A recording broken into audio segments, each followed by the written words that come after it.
Sa China, patok na patok ang mga budget-friendly buffet restaurants na may mga presyong kasing baba ng 10 to 12 yuan lamang o may katumbas lamang na 80 hanggang 100 pesos na halos kompleto ricados at may samut-saring seafoods at karne tapos may pa-drinks pa.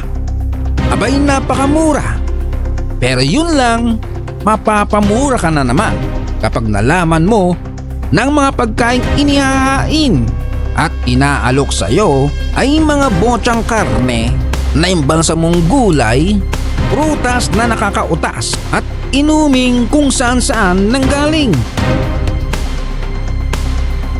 Tito John's TV.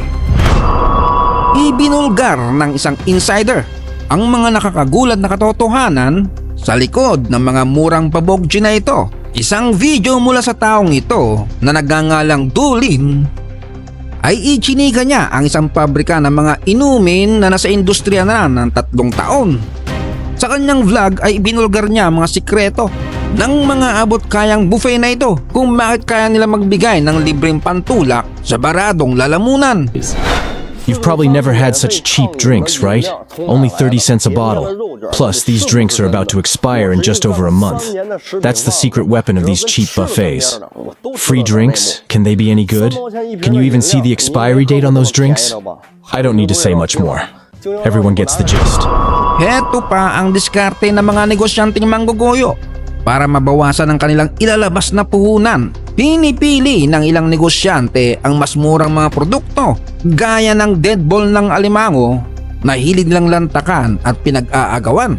May mga journalists working undercover sa mga budget buffet kitchen na ito ay nakatuklas ng mga nakakagulat na kagawian. Sa isang sikat na buffet na may presyong 75 yuan bawat tao o nasa 500 pesos per head, nadiskubre nilang peke ang lahat ng inihahain na beef at mutton dahil gawa pala ito sa karne ng pato at ang mga seafoods nila kulay bangkay at nangangamoy tahong na di nakatikim ng hugas ang amoy. Hinahaluan o ginagamot lang nila ito ng bleach para magmukhang yummy. Ang mga tirang pagkain na tinira na ng iba sa halip na itapon ay ibinabalik sa serving area para muling ipatira sa mga susunod na tirador. Hetong mga expired na mga inumin naman ay hindi masasayang. Ibubuhos nila ito sa isang lagayan sa kahahaluan ng anting-anting at isa-serve kinabukasan bilang Red Bull Energy Drink kuno.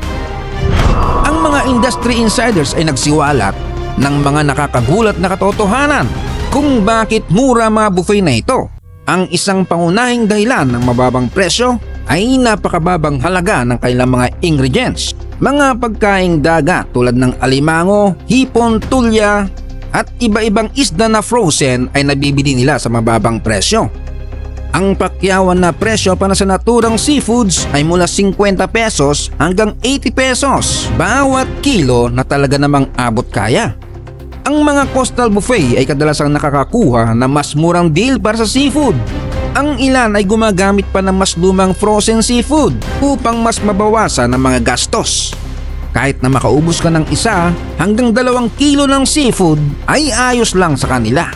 Nandadaya din sila pagdating sa mga karne. Kadalasang mekos-mekos na karne ng baboy, pato at manok pagkatapos ay pagdaragdag ng mga flavor enhancer upang gayahin ang lasa ng mas mahal na mga karne tulad ng karne ng baka o karne ng tupa.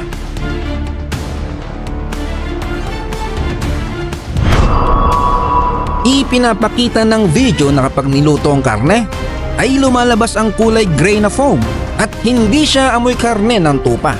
Kadalasan ng mga buffet ay gumagamit ng ganitong uri ng karne.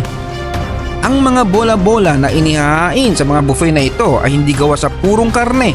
Ito ay karaniwang pinaghalo ng cornstarch, soy protein, elastin at mga pampalasa. Isang social media influencer ang bumisita sa isang hotpot buffet na nagkakalaga ng 220 pesos per head na naiulat na nagdulot ng mga digestive issues sa kanilang mga parokyano. Nagpasya itong social media influencer na magmarites sa kalidad ng mga sangkap ng restaurant. Calling these mini hot pot buffets tech hot pots might be more apt, considering most of their ingredients are a mix of various additives. They've got frozen meatballs, sausages, crab sticks, artificial meat slices, artificial bacon, and some veggies. Just looking at these ingredients, I can tell the boss is making 25 bucks off my 28 yuan. I only had a couple of instant noodle cakes and some greens. The rest, I wouldn't dare touch. Sinasabi rin niya na ang hot pot soup ay tila naglalaman ng hindi karaniwang uri ng pampalasa. Pagkatapos na ubusin lamang ang 2 piraso ng flatbread, nagsimula siyang makaramdam ng kakaiba. Para siyang nasusuka na napapa-ebs. Bukod pa rito, ang mga gulay at prutas na ginagamit sa mga buffet ay medyo mura. Madalas binili mula sa mga pakyawan na pamilihan, kalahati ng presyo sa mga regular na pamilihan. Gayunpaman ang ilang mga walang prinsipyong negosyante ay gumagamit ng mga sirang gulay at prutas. Ang mga alak pineke rin, gaya ng red wine nila. Kadalasang katas lamang ng ubas na hinaluan ng alkohol na sila lang ang gumagawa. Gayon din ang beer na walang tatak. At ang mga juice ay karaniwang ginagawa sa pamamagitan ng paghahalo ng plain water na may flavored powder. Lahat ng diskarte sa pagtitipid, gagawin ng mga ito kumita lang. Ilang buffet restaurant pa ang gumagamit ng gutter oil, saliva oil, may sakit na manok at mga botsang karne na hindi maaaring ibenta sa pamilihan. Isang influencer na kilala sa pagbisita at pagre-review sa mga kainan ay naintriga sa isang bagong kampanyang pang-promosyon ng buffet. Pag-claim na walang limitasyon ng sariwang durian at king crab sa kanilang live na promosyon, isang staff ang may hawak na king crab na nagkakahalaga ng humigit kumulang sa 10,000 pesos ay sinasabing pwede mong lantakan hanggat gusto mo. Pagkatapos ngang gumastos ng 2,800 pesos sa buffet ticket, ang katotohanan sa restaurant ay malayo sa mga patalastas. Pagdating niya ay kakaunti lang ang mesang makakainan, pero may mahabang pila. Lumalabas na ang king crab sa patalastas ay hindi pala unlimited. Bibigyan ka lang pala ng ilang gramo at kailangan pang pumila ng pagkahaba-haba. Parang LTO lang, bayad na ang plaka, pero no plate available. Matapos maghintay ng kalahating oras, 3 pipilay-pilay na palaw ng alimango ang natanggap niya na may lumalabas pang katas na may kakaibang amoy. Ang babagal at arogante pa ang mga staff, malayo sa mga pangakong binitawan sa kanilang live broadcast.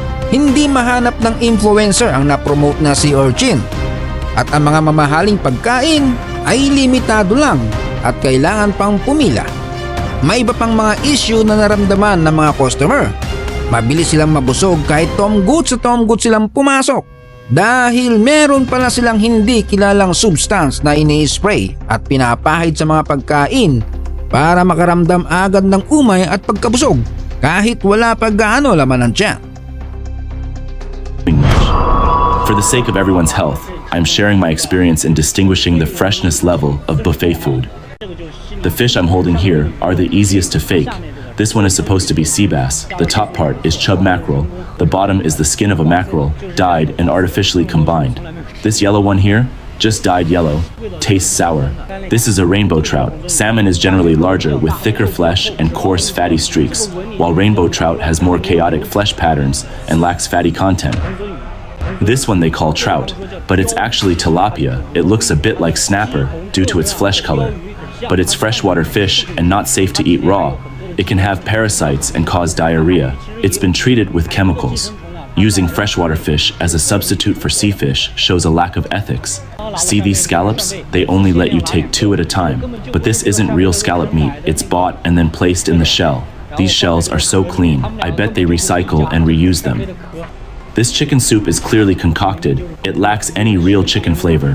There's hardly any meat in the soup, and the chicken pieces don't have much fat. Only fatty, older chickens can produce that rich, golden color. The more lean meat in beef, the lower the quality. This beef is so tough and chewy, I can hardly bite through it. Ang mga isyu sa kaligtasan ng pagkain sa China ay isang malaking problema. At hindi lamang ang pandaraya sa pagkain ng talamak sa China. sa mga nakalipas na taon. Ang bansa ay nakitaan ng pagdagsa ng mga peking produkto. May mga peking police, military officers, peking pera, pandaraya sa entrance exam sa kolehiyo, paglalathala ng mga libro at artikulo, at maging ang falsifikasyon ng ebidensya sa mga korte. Ang lawak ng pamimiki sa China ay umabot sa Pilipinas at sa iba pang panig ng mundo. Nakakagulat lang na sa kabila ng kampanya ng gobyerno ng China laban sa pamimiki ay tila dumarami pa ang pamimiki. Bakit ito nangyayari? May mga naniniwala gaya ni Mr. Wong na ang kampanyang ito ng China ay isa lamang international na palabas at upang linlangin ang lokal na publiko. Kinukonsinti daw ng pamahalaan ang pamimeke para sa paglago ng ekonomiya. At ito naging pamantayan para sa mamamayang Tsino gustong itanim ng Chinese Community Party ang ideya na para makasurvive ang paggawa ng pera ay katanggap-tanggap at ang mga pagsasaalang-alang sa moralidad at dignidad ay hindi kailangan. Marami sa Chinese society ang naging materialistic at walang prinsipyo. Ang tinatawag na anti-counterfeiting effort ng gobyerno ng China ay hindi epektibo sa paglutas ng mga isyong ito. Naniniwala ang maraming tao sa mainland China na ang pamumuno ng Chinese Community Party ang ugat ng mga problemang ito.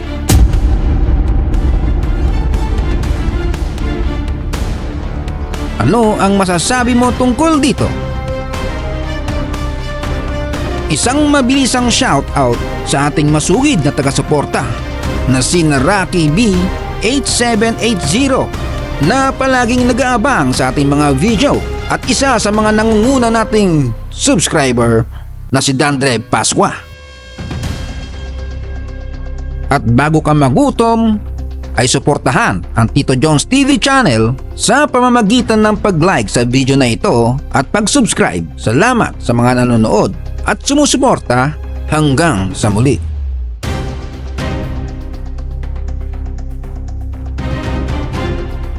Tito John's TV.